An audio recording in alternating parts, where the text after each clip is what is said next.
এক সরকারি অফিসে অফিসার পোস্টে চাকরি করেন বিকাশবাবু। তার এক মেয়ে বিদেশে পড়াশোনা করে আর ছেলে বিপুল আইটি সেক্টরে চাকরি করে। প্রসূনবাবু হলেন বিকাশবাবুর দপ্তরের বড়বাবু। তার মেয়ে মিলি কলেজে পড়ছে। বিকাশবাবুর সাথে প্রসূনবাবুর সম্পর্ক খুব ভালো ছিল।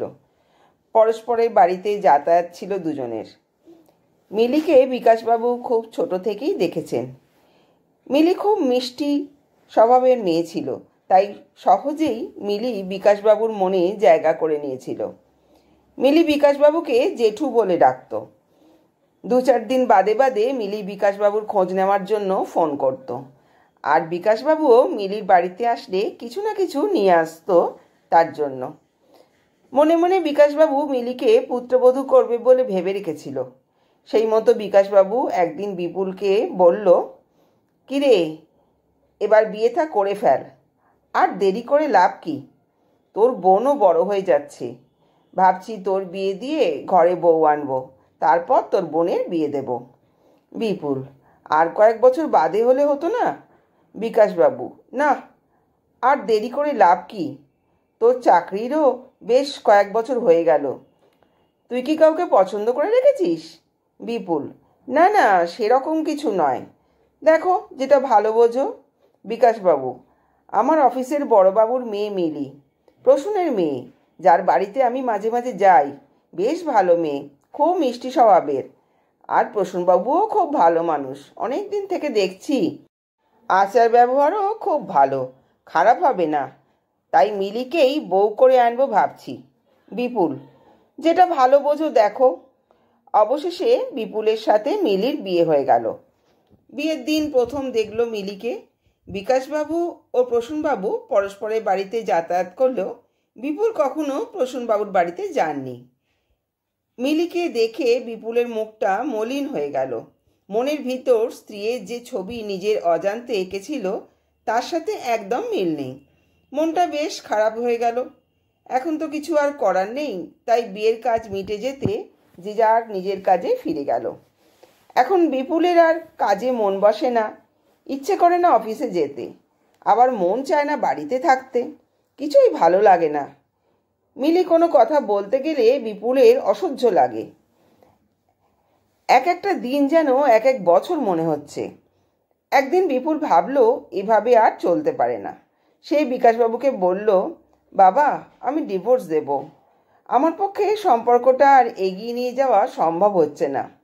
বিকাশবাবু: তোর ব্যবহার দেখেই বোঝা যাচ্ছে সেটা। এতে আমার কতটা অসম্মান হবে একবার ভেবে দেখেছিস? মিলির বাবার সাথে আমার কতদিনের সম্পর্ক, আমি মুখ দেখাবো কি করে বলতো? যাক, সে চিন্তা তোর থাকলে তুই অবশ্যই ঠিকভাবে চলতিস। তোর যা সিদ্ধান্ত, আমি কিছু বলবো না। তবে মিলি আমার মেয়ের মতো ছিল, আজও আছে, ভবিষ্যতেও থাকবে।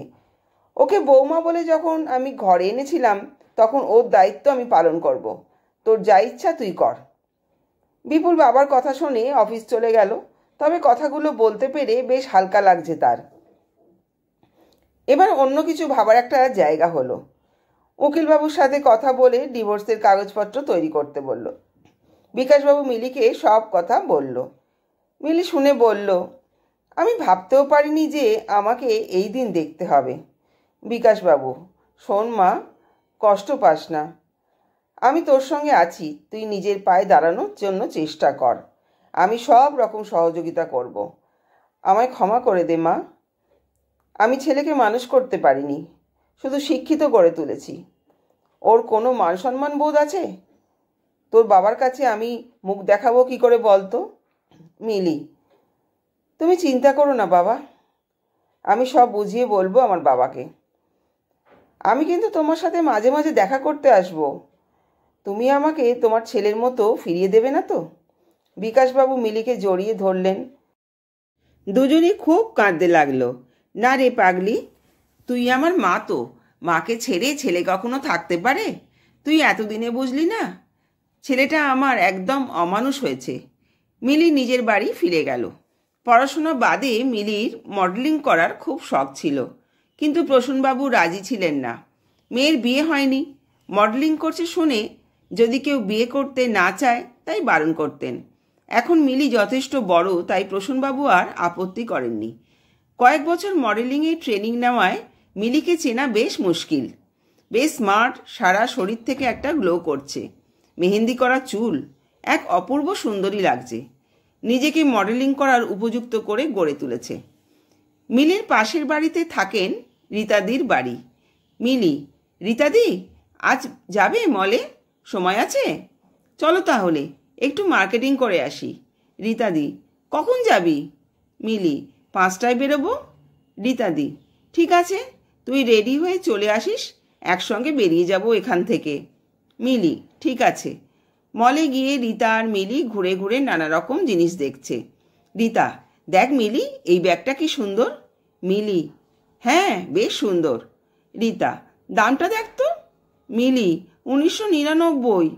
রীতা, রেখে দে, বল কি দাম রে বাবা। মিলি, দেখো রীতাদি, এটা বেশ সুন্দর, দামটাও কম। রীতা, কই দেখি। হঠাৎ মিলির চোখ পড়ল বিপুল উল্টো দিকে শোরুমে ঢুকছে, সঙ্গে এক মহিলা। সাজগোজ বেশ পরিপাটি, জিন্সের প্যান্ট আর টপস পরেছে, সঙ্গে বিপুলকে বেশ লাগছে। মিলি, চলো রীতাদি, আর ভালো লাগছে না, অন্যদিন আসবো আবার। রীতা, চলে যাবি? মিলি প্যাসেজ দিয়ে যাচ্ছে, সেই সময় বিপুল ও দোকান থেকে বের হলো। একে অপরের দিকে দেখল।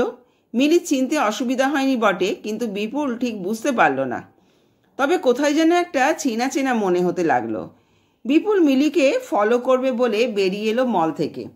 বেশ কিছুক্ষণ দেখার পর চিনতে পারল মিলিকে। মিলি অটো ধরে সোজা বাড়ি চলে গেল। বিপুল মলের ভিতরে গিয়ে বান্ধবীর সঙ্গে কেনাকাটা করতে লাগলো। অনামিকার সঙ্গে বিপুলের সম্পর্ক প্রায় 6 মাস হলো।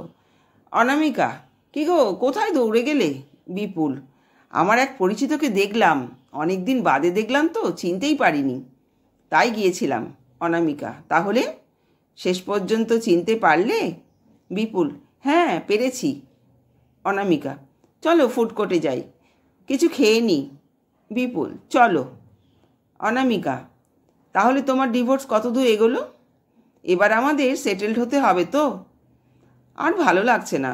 বিপুল, দেখছি, যত তাড়াতাড়ি হয়ে যায়। চলো বেরিয়ে পড়ি। অনামিকা, হ্যাঁ চলো। বাড়িতে ফিরে বিপুল খেতে বসে বিকাশবাবুকে বলল, বাবা, অফিসে একজনের সঙ্গে আমার পরিচয় হয়েছে, মনে হচ্ছে সামনে মাসে ডিভোর্স হয়ে যাবে, তারপর দিন দেখে ম্যারেজ করে নেব। বিকাশবাবু, আবার? ভালো করে দেখে বুঝে নিয়েছো?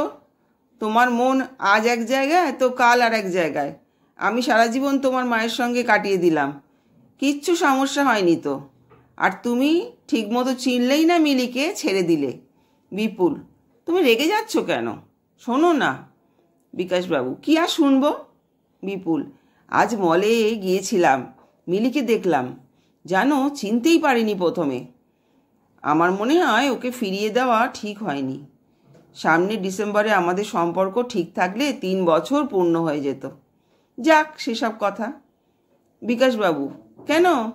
এখন যাকে বিয়ে করছো ভাবছো, তার কথা ছেড়ে আবার মিলি কেন? আবার মেয়েটাকে বিপদে ফেলবে? বিপুল, তুমি আমার বাবা নাকি মিলির বাবা? মাঝে মাঝে বুঝতে পারি না। বিকাশবাবু, আমিও বুঝতে পারি না তুমি আমার ছেলে কি না। শোনো, ডিসেম্বরে বিয়েটা সেরে ফেলো, বেশি দেরি করো না। এটা আবার পছন্দ না হলে আবার একটা করতে হবে, সময় পাবে না। আর শোনো, তোমার ওই বান্ধবীর সঙ্গে আমার একটু কথা বলার দরকার, একবার আসতে বলো। অনামিকা 2 দিন বাদে বিকাশবাবুর বাড়িতে আসে দেখা করতে। বিকাশবাবু বিপুলের জীবনের সব কথা অনামিকাকে বলে। এ কথাও বলেন মিলির প্রতি বিপুলের একটা টান এখনো রয়ে গেছে। শুনে অনামিকা সিদ্ধান্ত নেয় সে বিপুলকে বিয়ে করবে না, কিন্তু বিপুলকে সে এ কথা জানাবে না। ইতিমধ্যে বিকাশবাবু মিলিকে গিয়ে সব কথা বলেন, তুই মা আমার বাড়ি চল, সব ঠিক হয়ে যাবে। বিপুল নিজের ভুল বুঝতে পেরেছে, আর একবার আমাকে বিশ্বাস কর। মিলি চুপ করে রইল। অনামিকা, বিপুল চলো, আমরা বিয়ের মার্কেটিং শুরু করি, ডিসেম্বরে বিয়ে, হাতে আর বেশি সময় নেই। বিপুল, চলো তাহলে, রোববার ছুটি আছে, আমরা মার্কেটিং সেরে নেব, আর কিছু বাকি থাকলে পরের 2 রোববার করে নেব, হয়ে যাবে। দুজনে মিলে সমস্ত মার্কেটিং শেষ করলো। বিয়ের অনুষ্ঠান একদিনেই হবে, সেই মতো একটা বাড়ি ভাড়া করে নিয়েছে। অবশেষে বিয়ের দিন বিপুল ব্লেজার পরে তৈরি, যাবে হোটেলে যেখানে বিয়ের অনুষ্ঠান হবে। পাত্রী বেনারসি পরে সেজে তৈরি হয়ে বসে আছে। বিপুল রওনা দিল।